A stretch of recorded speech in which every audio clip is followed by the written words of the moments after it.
These are 3 times when the villain was way ahead of its time. And I don't just mean strong villains or cool designs, I mean the kind that actually feel human, the relatable kind that were shaped by trauma, jealousy, fear, or pain, or sometimes just written so well that they completely steal the movie on their own. Let's start with Puss in Boots, The Last Wish, and honestly, I still can't believe DreamWorks managed to create a villain this good with death. At the start of the movie, Puss learns he's already on his last life, and for the first time ever, the fearless legend we all know suddenly feels vulnerable. Then within the first few minutes, we're introduced to this mysterious bounty hunter, Wolf,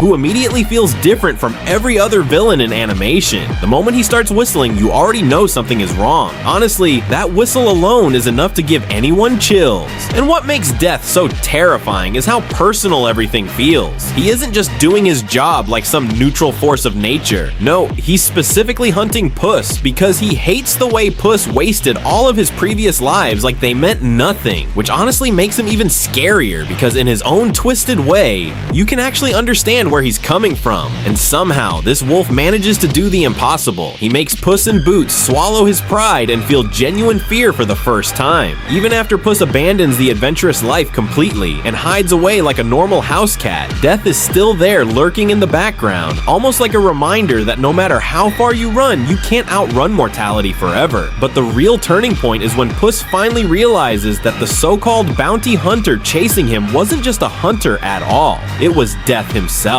And right after that reveal, we get one of the most perfectly executed panic attack scenes in animation history. The heavy breathing, the flashing memories, the way Puss completely shuts down for a moment, it all feels painfully real. And honestly, I still don't know what DreamWorks was smoking while making this movie, but whatever it was, it worked. Cause somehow they also created the perfect trio of villains with Death, Big Jack Horner, and Goldilocks alongside the bears. Every character serves a different purpose. Jack Horner represents greed and selfishness. Perito represents loyalty and optimism, while Death represents the fear Puss spent his whole life ignoring. And in the finale, after finally reaching the wishing star, Puss makes the choice that completely changes him as a character. Instead of wishing for more lives, he finally learns to value the one life he still has left. He stops running from fear and accepts death as a part of life itself, which is exactly why Death works so well as a villain. He isn't evil just for the sake of being evil. He feels more like a moral wall Puss needed to overcome emotionally. And between the terrifying design, calm personality, legendary whistle, and incredible voice acting, Death easily became one of the coldest animated villains of all time. Next up, we got Tai Lung from Kung Fu Panda, and I'm not exaggerating when I say Kung Fu Panda somehow gave us one of the most tragic villains in animation with Tai Lung, because underneath all the strength and intimidation, Tai Lung is really just someone who spent his whole life trying to become the person he was told he was supposed to be.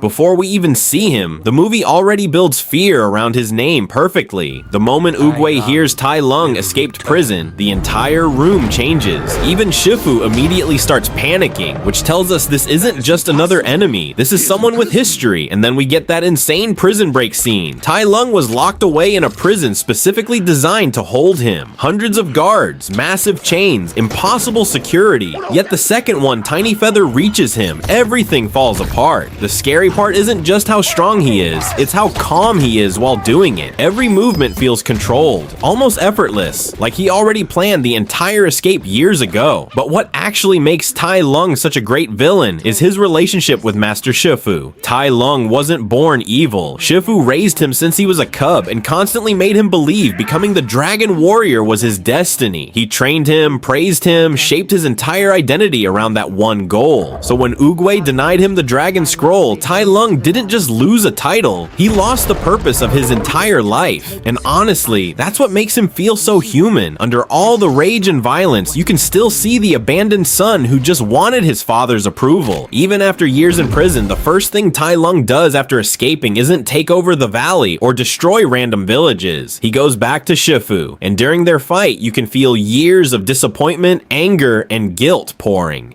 out of both of them. What makes it even sadder is that Shifu clearly blames himself too. He realizes he spent years filling Tai Lung with pride without teaching him how to handle failure. So in a way, Tai Lung became the result of Shifu's mistakes. And then there's Po, which honestly makes Tai Lung's downfall even harder to watch. Tai Lung spent his entire life training for the Dragon Scroll, while Po accidentally gets chosen after literally falling from the sky.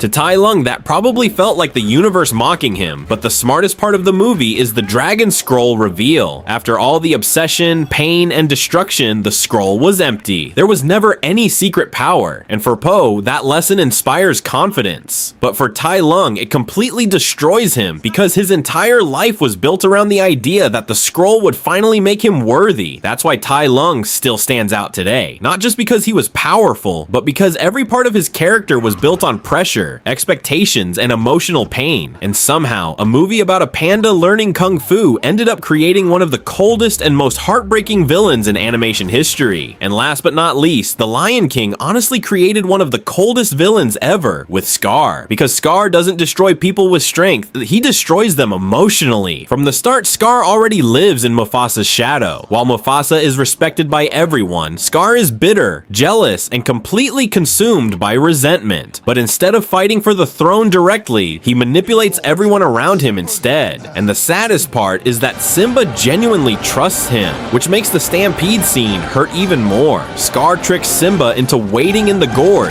causes the stampede himself, and after Mufasa risks his life to save his son, Scar kills his own brother anyway. Long live the king, yeah.